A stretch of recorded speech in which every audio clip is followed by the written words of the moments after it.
A heartbroken mama bear knocks on a family's door every morning. Why does she keep coming back? What does she want from them? Curious, Mr. Luca decides to follow her one day. What he discovers leaves him in tears. Luca and his wife, Andrea, had just moved into their new home near a thick forest with their two young kids minus 6-year-old Emma and 4-year-old Maddie. But every morning, they heard knocking noises that startled the children awake, sending them rushing into their parents' bedroom.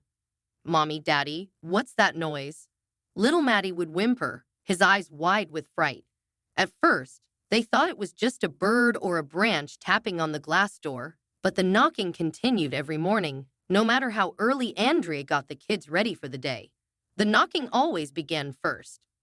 I don't like that sound. Emma would pout, hugging her teddy bear tight. It's scary. Luca tried to brush it off, telling the kids it was just the house making funny noises as it settled. But Andrea was insistent they get to the bottom of it, worried the unsettling sounds were disturbing the children. The knocking went on, day after day, always at the same early hour before sunrise. One day, Luca decided to peer out to confirm what was happening while the family ate breakfast. He saw a huge black bear standing upright, pawing at the door.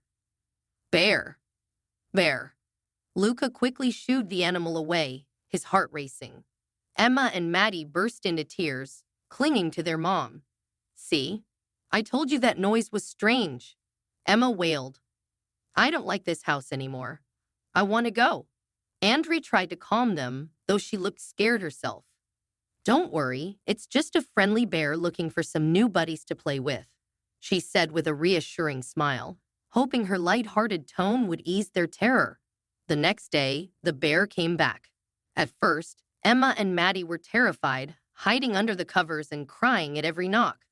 But soon, the knocking turned into a predictable game. Andrea became very worried about the bear constantly knocking. We have to leave, she begged Luca, her voice shaking with fear. It's too dangerous with the kids here. What if that bear tries to hurt Emma and Maddie? I can't sleep or eat, always wondering if that thing will find a way to get inside to get Emma and Maddie. Luca could see the strain this was taking on his wife. As much as the knocking unnerved him too, he couldn't stand by and let Andrea's fear escalate. He had to get to the bottom of what this bear wanted, if only to ease his family's minds. But Luca noticed the gentle manner of the bear. It never approached when the kids were outside playing, never growled or swiped at the windows. Its knocking didn't seem threatening, almost like it was trying to communicate something. One morning, the mama bear came again.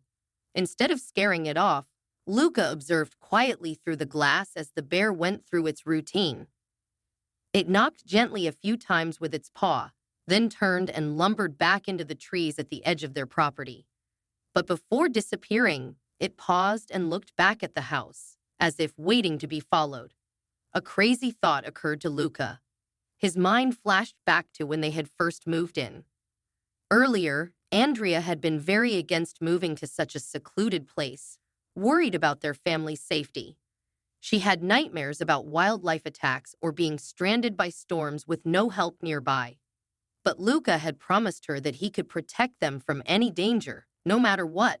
As the man of the family, he swore he would always keep them safe. As he watched the bear, that promise echoed in his mind. Though it seemed reckless, he felt he had to investigate the situation to prove there was no threat to his family. The following day, Luca waited for the bear's visit. After its usual knocking, he quietly slipped out the back door and followed it into the forest. After Luca slipped out, Andrea soon noticed his absence. She called out for him, but received no answer. Puzzled, she checked all the rooms, but he was nowhere to be found. A knot of worry began forming in her stomach. Emma, Maddie, have either of you seen your father? She asked, trying to keep the rising panic out of her voice. The kids shook their heads. No, Mommy. Is Daddy playing hide and seek again? Little Maddie asked with an excited grin. Not sure, Andrea replied, her mind racing. It wasn't like Luca to wander off without telling her, especially after her fears about their isolated new home. Andrea ushered Emma and Maddie to the yard to keep them occupied with some work, but her own nerves were fraying by the minute. Meanwhile, the bear seemed to notice Luca and quickened its pace, leading him through a winding path in the dense trees and bushes. Luca's heart pounded as he tried to keep the bear in sight, but he couldn't turn back now. The trek was tougher than Luca expected. The thick bushes and branches grabbed at his clothes and scratched his face. He had to stop several times to catch his breath, realizing he wasn't as fit as he used to be. Following the bear was a wake-up call. If he wanted to protect his wife and kids, he needed to be in better shape. After nearly an hour of following the bear through the forest, she finally stopped in a small clearing. Luca hid behind a tree and watched as the bear sniffed and pawed at the ground, grunting in frustration. Luca's mind raced as he tried to make sense of the bear's peculiar behavior. Part of him wondered if he was making a terrible mistake by being out here alone, risking his life over some animal's random actions. Andrea would be furious if she knew where he was right now. He imagined her frantic worry, the despair on her face if she lost him over something so reckless. But with renewed determination burning in his chest, Luca turned his attention back to the bear. In the small clearing, he saw a painfully thin bear cub. Its eyes were glassy, and its ribs were sticking out. The mother bear whimpered and nuzzled it.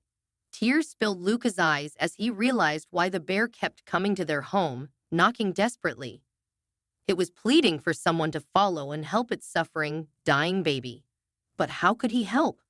A lump formed in Luca's throat as memories of his own son's illness as a baby came flooding back. He remembered the terror of endless doctor visits and second opinions, doing everything possible, but still facing the fear of whether his baby would recover or not. When a child is suffering, a parent's love knows no bounds. At that moment, Luca understood why the mother bear sought human help, no matter how strange or unlikely it seemed. She would do anything to save her cub, just as he would have done for his own son. Suddenly, the bear turned around, almost as if she knew Luca was following her trail. She reared up on her hind legs, towering over him and baring her massive fangs in a threatening display. Luca froze, fearing this was his last moment alive. He realized he had foolishly put himself in danger by following the bear alone. But then the bear did something unexpected. It turned back to the cub and gently nudged the fragile body toward Luca with its muzzle, as if offering its precious baby for his help. Luca gasped for air as the bear retreated a few steps, watching him closely. Every instinct screamed at him to run from this deadly predator, but he couldn't abandon the helpless mother and baby. Barely believing his actions, Luca slowly knelt and picked up the cub in his trembling arms, cradling it protectively against his chest. Incredibly, the mother bear turned and started leading him out of the forest. Luca followed with the tiny bundle.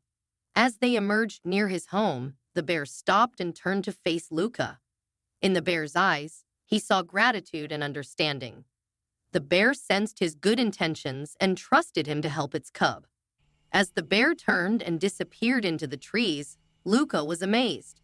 This creature had shown emotion and recognized his empathy and desire to protect life. Cradling the fragile bundle closer to his chest, Luca realized that he felt more like a parent than ever by following the mother bear's instinct to protect her young at all costs. Luca hurried back toward his home, a new purpose filling his stride. When he arrived, Andrea was walking around the yard, her face etched with worry, but it melted into stunned disbelief and relief when she saw her husband emerge from the trees, a tiny bear cub in his arms. "Luca, what? How?" Andrea stammered, speechless as their children ran to greet their father, giggling at the baby animal he carried. Her eyes showed a mix of confusion and disapproval, but her ultimate love and trust for her husband shone through. "It's a long story, my love," Luca said, smiling. "But today, I may have saved a life. No, 2 lives, if you count this little one's mother." He then told the whole incredible story, the persistent knocking, his decision to follow the bear into the forest, finding her sick cub, and the moment the mother bear let him take her baby for help. Andrea listened in stunned silence, her hand covering her open mouth. When he finished, she shook her head in wonder. A mother's love really does transcend everything, she murmured, looking up at Luca with shining eyes. She added, and a father's bravery too. I should have never doubted you could keep us safe. For the next few days, Luca and Andrea attended to the frail bear cub themselves. They set up a makeshift den for the cub, carefully feeding it with milk formula from a bottle every few hours. The kids loved helping, though they had to be closely supervised around the still wild animal. Despite their amateur wildlife care, the cubs seemed to be regaining some strength and alertness under their attentions. Andrea marveled at how tenderly Luca cradled and bottle-fed the tiny creature. She saw a side of her husband she hadn't fully appreciated before, his immense capacity for paternal nurturing, even extending to an orphaned animal. Every morning, the mama bear would return and knock at their door, listening for any sound of her cub. Luca and Andrea would bring the recovering baby outside so the mama bear could see it was being well cared for. Though still quite weak, the cub would perk up at the sight and sound of its mother, earning a relieved nuzzle from the attentive mama bear before she went back into the forest. As the days passed, the cub grew stronger, its eyes brighter, and its appetite heartier thanks to the family's tireless care. Finally, after nearly a month, Luca and Andrea knew it was time to reunite the cub with its mother and release it back into its true home, the wild forest they belonged in. With a bittersweet farewell, they placed the cub on their back porch one morning and waited. Soon, the familiar knocking came, and the mama bear appeared. Her eyes widened with joy at the sight of her offspring on the porch. She lumbered up onto the porch to greet her reunited cub. Luca, Andrea, Emma, and Maddie watched with smiles and tears as the mama bear excitedly nuzzled and embraced the cub. After a few minutes, the mama bear carefully lifted her baby and made her way off the porch. With one last glance toward the family, an almost thankful look, the mama bear carried her baby back into the dense forest where they belonged. The family watched until the bears disappeared from sight, finding peace in knowing that they had saved the cub's life against the odds. It was bittersweet to say farewell, but they felt immense gratitude for experiencing the powerful bonds of motherhood that transcend even the boundaries between species.